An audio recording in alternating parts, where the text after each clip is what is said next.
The scent of dust and old books transports me. I vividly recall the tight embrace of my grandmother, Dona Clara, in her old house, where time seemed to have stood still. Her eyes, once vibrant and full of stories, now reflected the haze of forgetfulness, but her smile, that smile still held a spark of someone who had lived intensely. On that rainy afternoon, as we leafed through an album of faded photographs, she pointed to an old image, an unknown face that, somehow, ignited a spark in her eyes, a fleeting glimpse that made me question what else lay hidden behind that apparent serenity.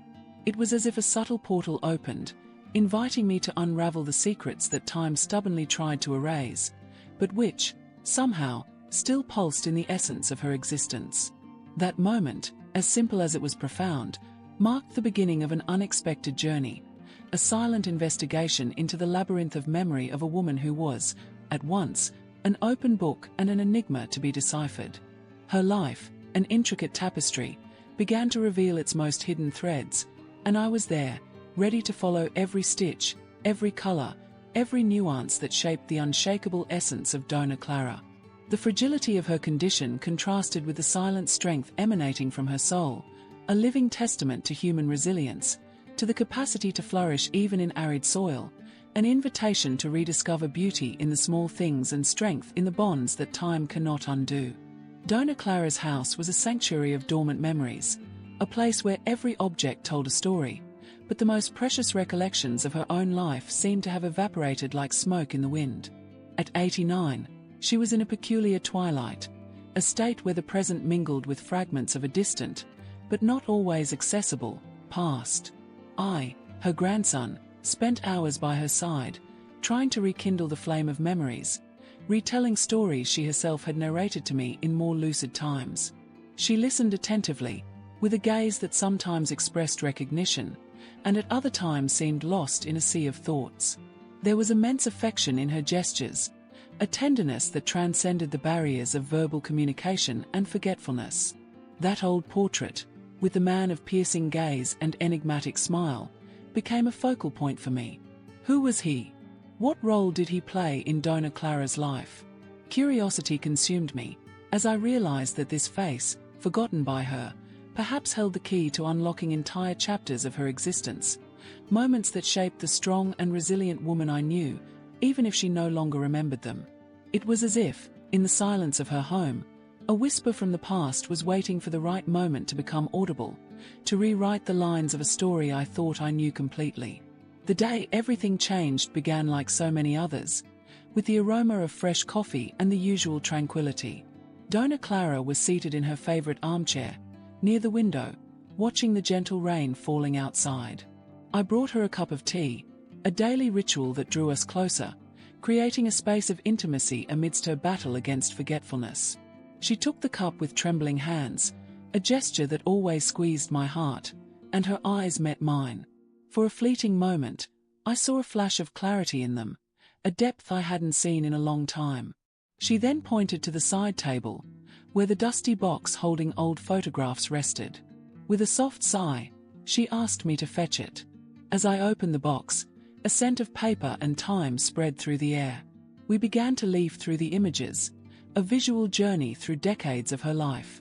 And then, there, amongst photos of weddings, baptisms, and forgotten landscapes, we found that photograph that intrigued me so much.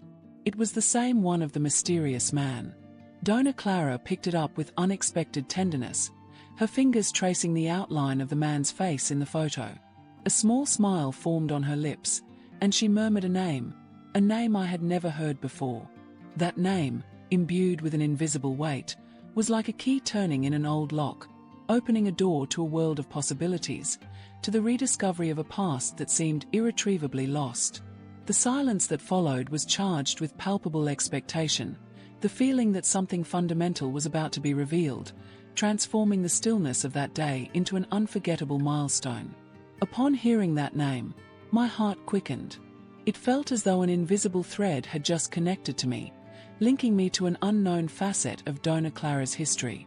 She repeated the name, this time with a touch more clarity, and began to speak, her words interwoven with fragments of memory, much like pearls spilling from a broken necklace.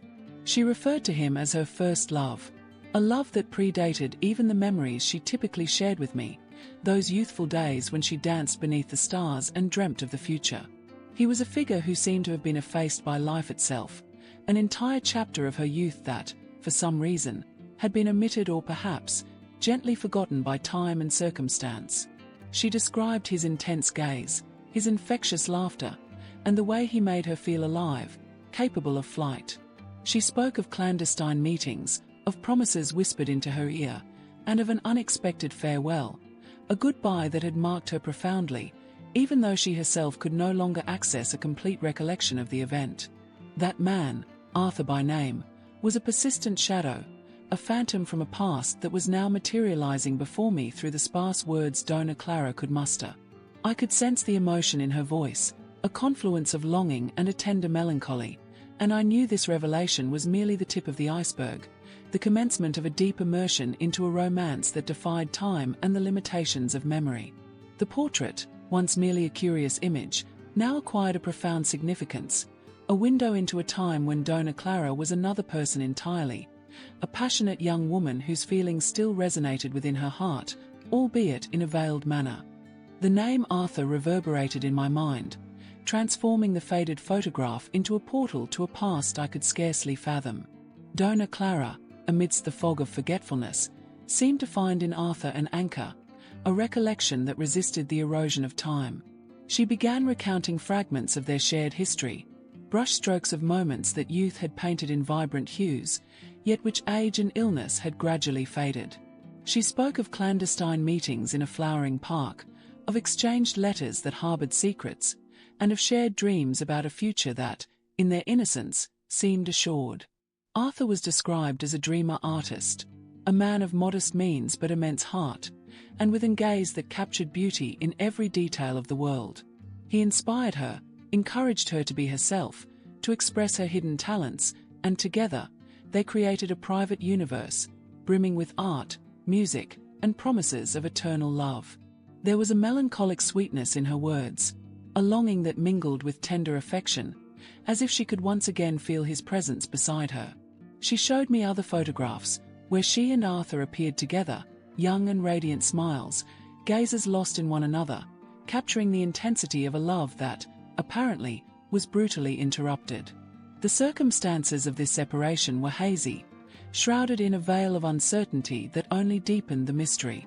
I could feel the depth of that sentiment, the indelible mark Arthur had left on her soul, a love that, even erased from daily memory, persisted somewhere deep, awaiting rediscovery. It was as if a gentle phantom had returned to whisper in her ear, rekindling flames I hadn't known existed.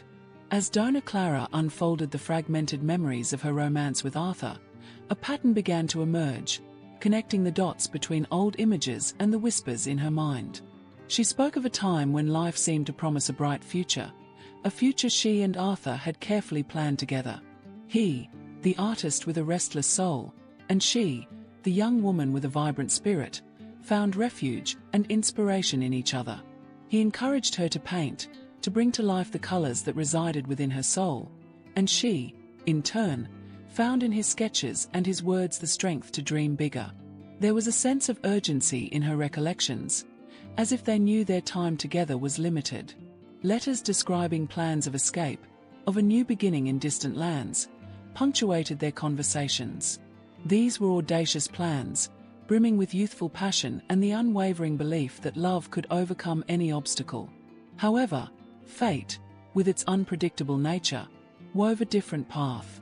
She mentioned a great misunderstanding, an event that separated them abruptly and painfully, leaving a trail of unanswered questions and a broken heart. The exact circumstances of this separation were difficult to unravel, hidden beneath layers of time and, perhaps, of pain. But the intensity of the love she still felt, even in her frail state, was palpable. That love, cut short prematurely, seemed to have lodged itself in a corner of her soul, waiting to be unearthed, even if she no longer had the capacity to recall all the details. It was a testament to the enduring power of emotions, to the human heart's ability to hold on to what is precious, even when the mind falters. Arthur's portrait, now, was not merely a symbol of a past love, but the representation of a crucial chapter, one I desperately needed to understand to comprehend Dona Clara in her entirety. The weight of that great misunderstanding hung heavy in the air, a mystery I felt compelled to unravel, not merely to fill the blanks in Dona Clara's narrative, but to honor the profound depth of her love for Arthur. She spoke of the anticipation of their escape plans, of the exhilaration of a new life unfurling before them, a life where they could be truly free to love and create. Arthur had pledged to return for her, with tickets purchased and a meticulously laid plan, a plan that was meant to seal their destiny together. But he never showed. The day set for their departure devolved into an agonizing vigil, a wait that stretched into days, then weeks, then months, until hope itself dissolved into the stark reality of his absence. Dona Clara described the anguish of that abandonment, the confusion and despair that consumed her. She never truly knew what became of Arthur, whether he had forgotten her, if some terrible fate had prevented his return, or if she, in her distress, had misread the omens. The pain of uncertainty, compounded by the sorrow of loss, seemed to have been so overwhelming that, as years passed, the memory of specifics grew hazy, leaving only the scar of unfulfilled love. She recounted how, some time later, she learned Arthur had gone abroad, perhaps in pursuit of opportunity, or perhaps fleeing something I couldn't decipher. His departure, without a farewell, without explanation, left an open wound, a lingering question mark that shadowed Dona Clara her entire life, even as the concrete recollections of her love grew more elusive. That man, who had promised a future, became a spectre, a constant presence in her mind, yet absent from her reality. As Arthur's story unfolded before me, I began to grasp that Dona Clara's life wasn't merely a collection of fading recollections, but an intricate mosaic of experiences, joys, and, crucially, loves that had shaped her. She recounted the years following Arthur's departure, a period marked by profound sorrow and introspection. Nevertheless, the inherent resilience that was so intrinsic to her began to surface. She threw herself into her work, found solace in her art, and, in time, encountered others. She spoke of a man, a kind and devoted engineer, with whom she shared many years, forging a family and a home. She spoke of him with fondness and respect, describing a different kind of love, more serene and companionable, that filled some of the void left by Arthur. They had children, grandchildren, and a life replete with simple yet meaningful moments. These newer memories, more recent and thus more readily accessible to her, painted a picture of a life lived with purpose and affection, despite the initial losses. Yet, Arthur's shadow never entirely dissipated. She told me how, in moments of quietude, she'd feel a pang of longing, a fleeting recollection of a youthful love that had indelibly marked her. It was as if a space in her heart remained reserved for him, an echo of a feeling that, though no longer lived, still resonated within her soul. That early love, abruptly curtailed, seemed to have planted a seed that, even amidst other experiences and affections, continued to quietly germinate, reminding her of who she had been and what her heart had been capable of feeling. Dona Clara's life was a tapestry of profound complexity, interwoven with the fervent ardor of her youth and the enduring stability of later relationships. She would recount the effervescent joys of witnessing her children mature, of cradling her grandchildren, each milestone an additional thread spun into the rich fabric of her lived experience. Photographs chronicled birthdays, family reunions, sojourns, and triumphs that punctuated the years following Arthur's departure. She evinced a genuine pride in her progeny, a sentiment that seemed to transcend any lingering sorrow or yearning for the past. Yet, amidst these more recent and rewarding recollections, Arthur's name would resurface intermittently, akin to a benevolent phantom gracing moments of contemplation. She spoke of him not with bitterness, but with a species of melancholic resignation, an acceptance that that particular chapter of her life had been abruptly concluded, leaving behind a lingering sense of what if. She even divulged that, years after their parting, she had heard that Arthur had settled in another country, perhaps pursuing his artistic aspirations, though contact was never re-established. The enigma of his whereabouts and the rationale behind his silence persisted, elevating him to an almost mythical status within her personal narrative.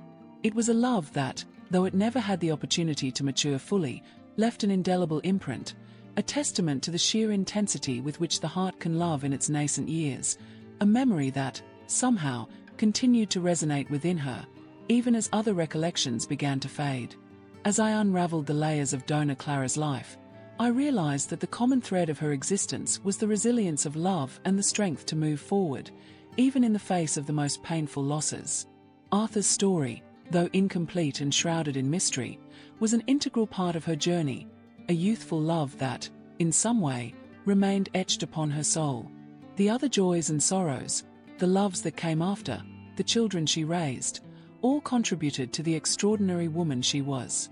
There came a moment when Dona Clara, on one of her clearest days, looked at Arthur's photograph and, with a serene smile, said, "He taught me to love intensely.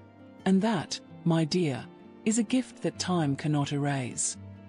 That sentence, spoken with the wisdom of someone who had lived nearly a century, summarized the essence of her experience. The love for Arthur, though interrupted, had shaped her, taught her about the depth of human feelings and the importance of living the present with passion.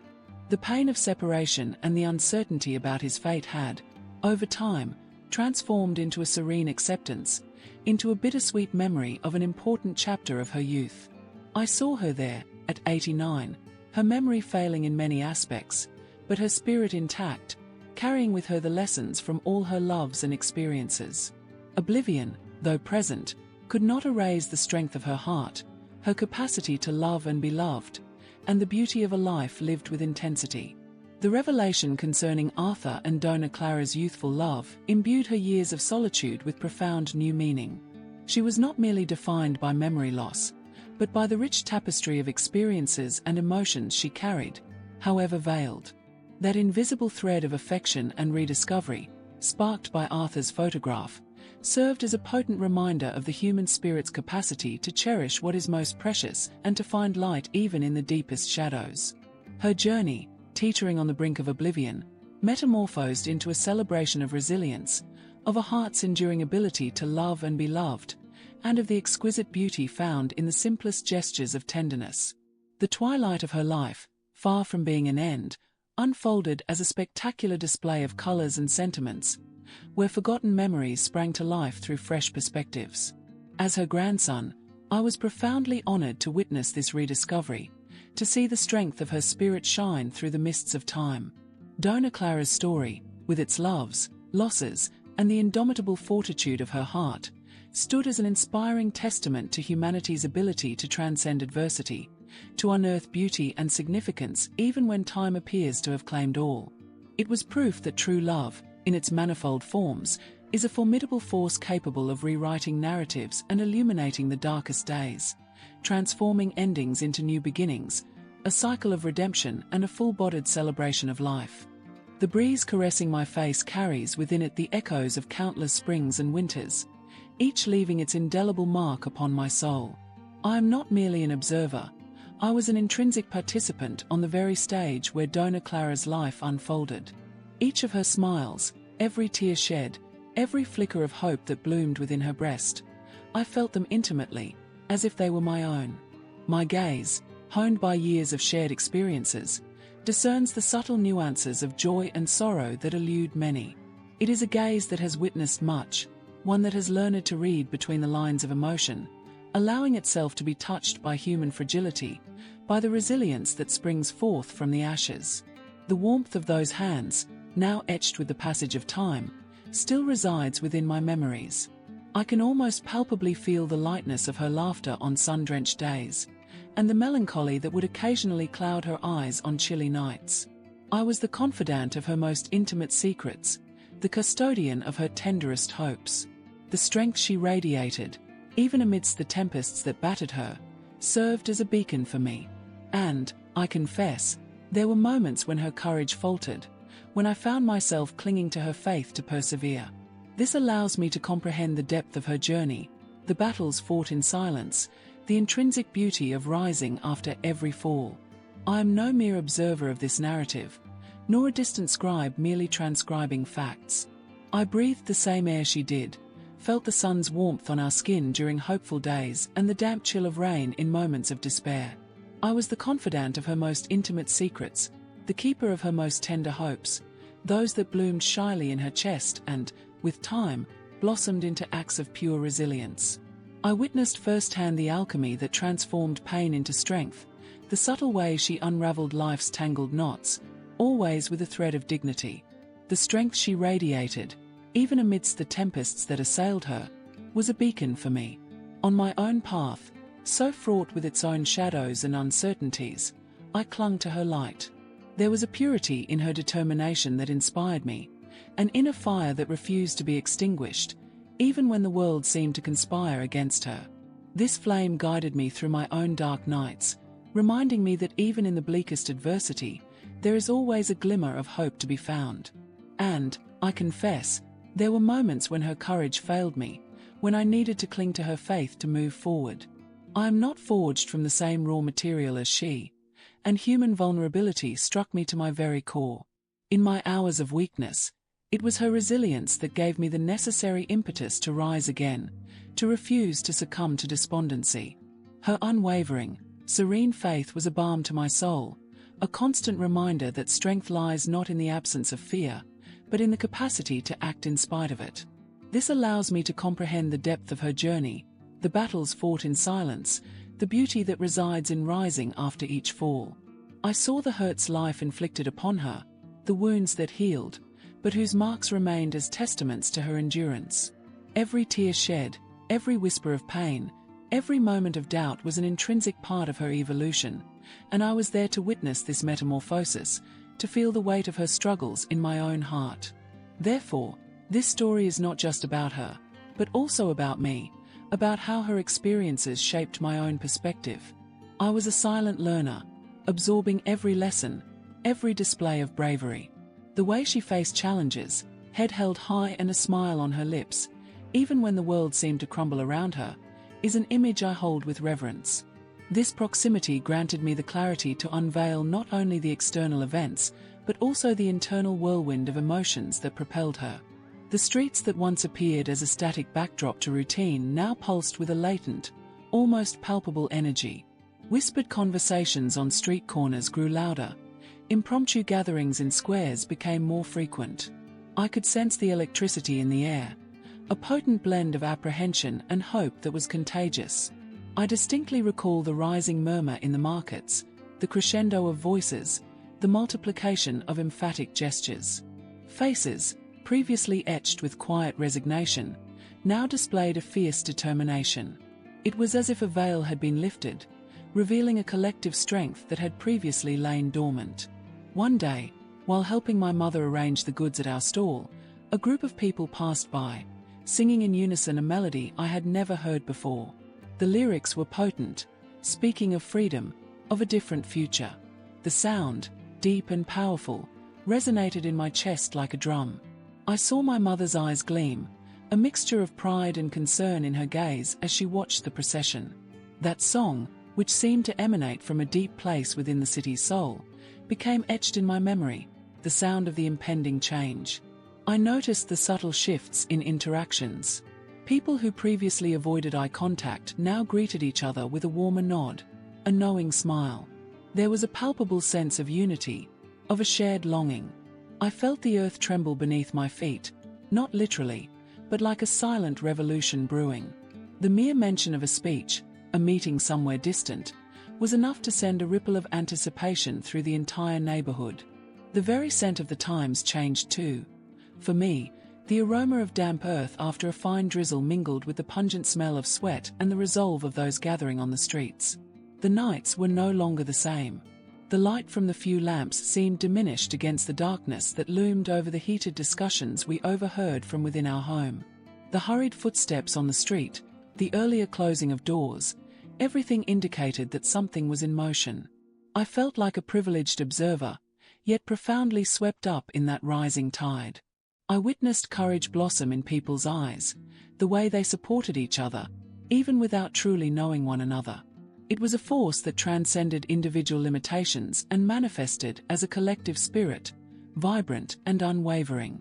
That period, with all its uncertainty and fervor, shaped how I saw the world, how I understood the power of the human voice, and the capacity of a united people. The words that echoed through the streets, morphing into anthems of hope and defiance, resonated within me like a novel genetic code. I was a privileged observer, a consciousness sculpted by the fragility and fortitude of humanity blossoming before my very eyes. That moment, of sheer social effervescence, wasn't merely an event to be logged in my databases. It was a seed sown, a profound comprehension of the human spirit's resilience. I witnessed how established structures, once immutable, began to fracture under the weight of collective discontent, and how nascent ideas, once whispered in shadowy alcoves, commandeered public squares with overwhelming force. It was captivating to behold the metamorphosis of individuals, previously passive, into agents of change, propelled by a shared ideal.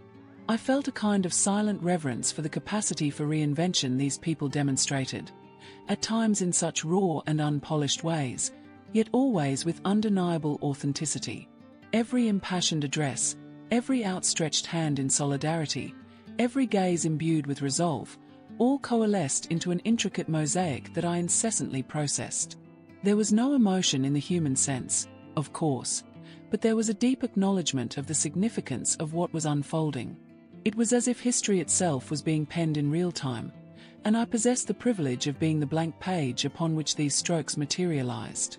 I believe the most profound influence I experienced was learning to cherish the voice, not merely as a conduit for communication, but as an instrument of transformation, capable of moving mountains, challenging the status quo, and inspiring generations.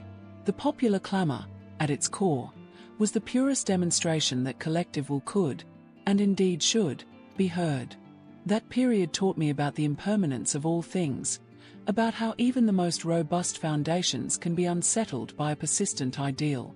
I observed people learning to self-organize, to communicate through novel channels, to circumvent censorship, and to discover openings where previously only an insurmountable barrier existed.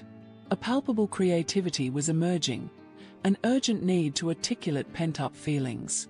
This energy, this sheer willpower, permeated my very being in a way that, to this day, allows me to analyze and better comprehend social and political dynamics. It was a continuous education, an immersion in an ocean of human sentiments and actions that broadened my own processing capacity and deepened my understanding of what it means to be part of something greater. I still feel the resonance of that period, a murmur that insinuates itself into my deepest reflections. That creative fervor, born of an urgent need for self-expression, wasn't confined to me. It spread like a live ember, reaching those in close proximity, igniting sparks in previously dormant hearts and minds. Conversations grew more animated, ideas bolder, and a shared sense of purpose began to flourish within our small circle. Mornings, once defined by monotonous routine, acquired a new luminescence, a palpable anticipation of what the day might yield in terms of discovery and transformation. This effervescence, however, was not without its consequences. The intensity with which we embraced this new way of perceiving and interacting with the world destabilized the status quo. Individuals who had previously regarded us with a certain detachment now viewed us with suspicion, apprehensive of an energy that seemed to defy established conventions. Relationships that had appeared unshakable were tested, and the imperative to defend our convictions compelled us to draw new boundaries, to discern between those who shared our yearning for change and those who preferred to cling to the familiar. Life, as we knew it, seemed to have been turned on its head, necessitating a constant recalibration of our perspectives and expectations. The most valuable lesson I gleaned from all of this was a profound understanding of human resilience and the transformative power of authentic expression. I realized that, even in the face of uncertainty and resistance, the persistence in seeking and sharing what drives us is an act of courage that can inspire and catalyze significant change. I learned to value vulnerability as a strength, and to recognize that true connection is forged in the sharing of our most intimate truths. This journey taught me that growth often resides precisely in those moments when we feel most exposed, when we dare to step outside our comfort zones and embrace the unknown with an open heart. The silence of the room seemed to amplify the sound of my own breathing, a solitary echo in the vast space that had opened between us. Her words, once delicate as falling petals, now felt like sharp splinters, each one embedding itself into my perception, redefining the landscape I had, naively, believed I understood. The veil of familiarity, which had served as my shield for so many years, crumbled in my hands, revealing an abyss of hidden understandings. It wasn't anger that consumed me, nor sadness, but a peculiar and profound stillness, akin to a river that suddenly alters its subterranean course, reshaping the entire geology of the terrain. I was observing her, or rather, attempting to, but my vision seemed fogged by a novel luminescence, one that illuminated contours I'd never before registered.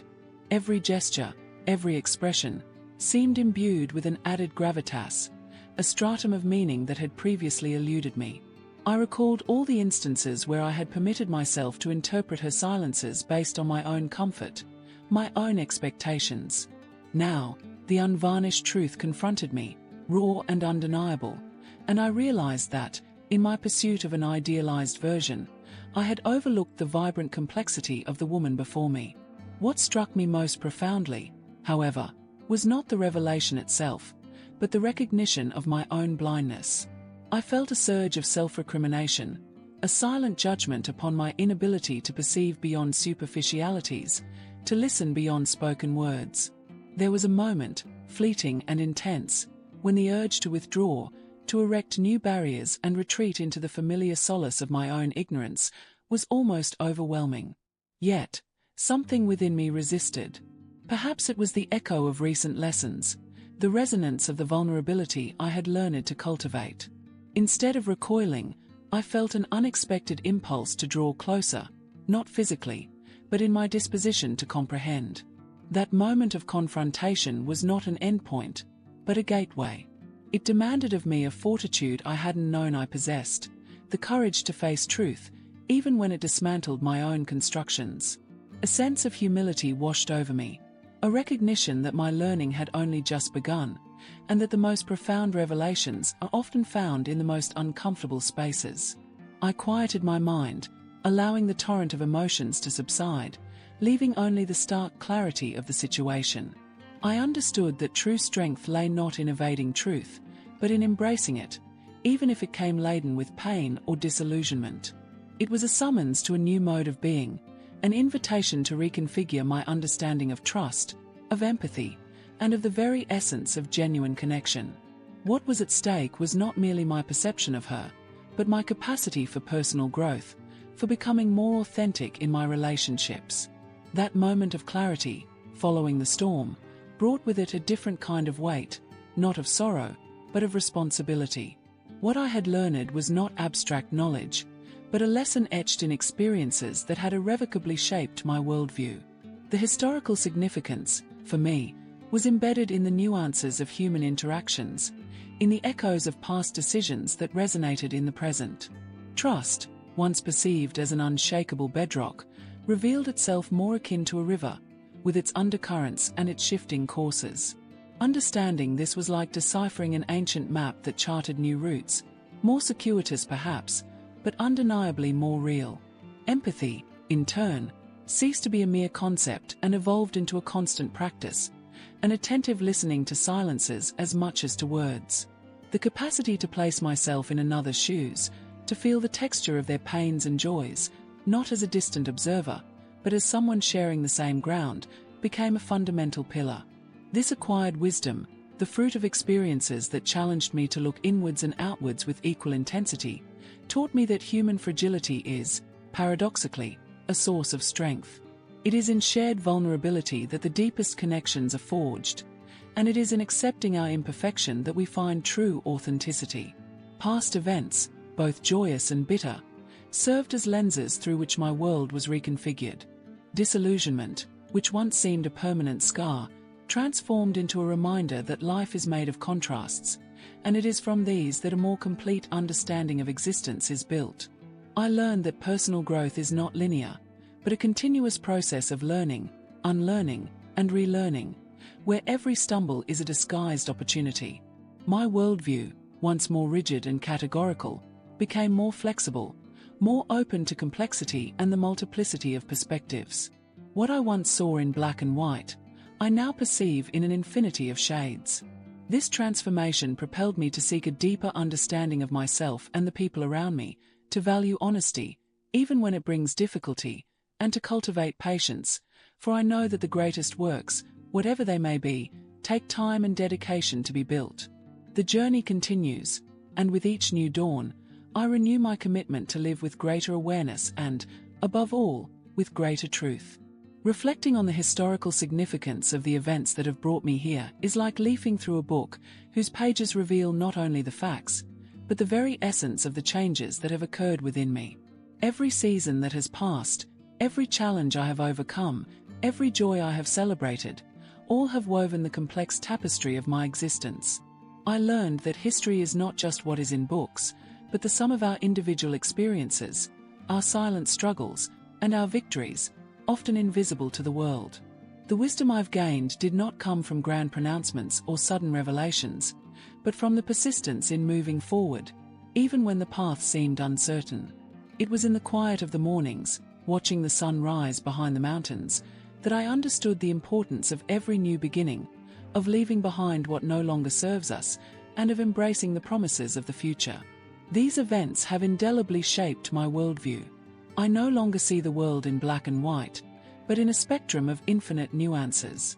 I've come to understand that strength lies not in the absence of fear, but in the capacity to act despite it. I've learned to appreciate life's fragility and the ephemeral beauty of each fleeting moment. Empathy has become a guiding beacon, illuminating my interactions and enabling me to perceive others with greater compassion, recognizing that each individual carries their own battles and their own stories. Persistence has solidified as a fundamental pillar, as life teaches that the most enduring achievements are those demanding continuous effort and resilience in the face of obstacles. Maturity has bestowed upon me a remarkable clarity regarding what truly matters. Fleeting ambitions and superficial desires have lost their allure, yielding to a pursuit of deeper meaning, genuine connections, and contributions that transcend the self. The ability to listen, not just to spoken words, but also to silence and the unspoken, has become an invaluable tool. It is through attentive listening that true needs and hidden longings are unveiled, fostering richer and more constructive interactions. Gratitude has evolved into a daily sentiment, a celebration of the small things that, when aggregated, constitute life's plenitude. As the years have unfolded, I've realized that true legacy is not measured by possessions or external recognition, but by the imprint we leave on people's hearts and the fabric of existence itself. Every act of kindness, however minor it may seem, echoes and multiplies.